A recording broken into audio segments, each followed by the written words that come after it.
১৯শে October রবিবার ঠিক সন্ধে ৮টায় পড়ুই দাসপাড়া রোড তিন মাথা মোড়ের সংযোগস্থলে এবং পড়ুই অগ্রদূত সংঘের প্রতিমার আবরণ উন্মোচন করলেন বাংলা চলচ্চিত্র জগতের অভিনেত্রী প্রিয়াঙ্কা সরকার। ফিতে কেটে এবং প্রদীপ প্রজ্বালনের মধ্য দিয়ে প্রতিমার আবরণ উন্মোচন করেন। এরপর সকল অতিথিদের মঞ্চে ডেকে একে একে উত্তরীয় ও ব্যাজ পরিয়ে হাতে পুষ্পস্তবক দিয়ে সম্বর্ধনা জানান। উপস্থিত ছিলেন বাংলা চলচ্চিত্র জগতের স্বনামধন্য অভিনেত্রী প্রিয়াঙ্কা সরকার, যার প্রচুর সিনেমা মানুষের মনে দাগ কেটেছে। চিরদিনই তুমি যে আমার, ইউ লালা, প্রিয়ারে, বরবউ খেলা, ঝিরিঝিরি স্বপ্ন ঝড়ে সহ একাধিক ছবি। এছাড়া উপস্থিত ছিলেন ১২৮ নম্বর ওয়ার্ডের পৌর প্রতিনিধি এবং ক্লাবের সভাপতি শ্রী পার্থ সরকার।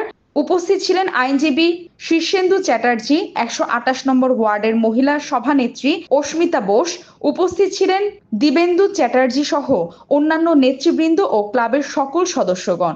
সংক্ষিপ্ত বক্তব্যের মধ্য দিয়ে অভিনেত্রী সহ সভাপতি ও ক্লাবের উদ্যোক্তা কয়েকটি কথা উল্লেখ করেন। তার সাথে সাথে সকল দর্শক ও এলাকার অধিবাসী বৃন্দদের দীপাবলির শুভেচ্ছা জানান। আরেকটি বার্তায় দিলেন, আনন্দ করুন দীপাবলি উৎসবে মেতে উঠুন, আনন্দ করুন দীপাবলির উৎসবে মেতে উঠুন, কিন্তু ছোট ছোট পরিবারের বাচ্চাদের সামলে রাখুন।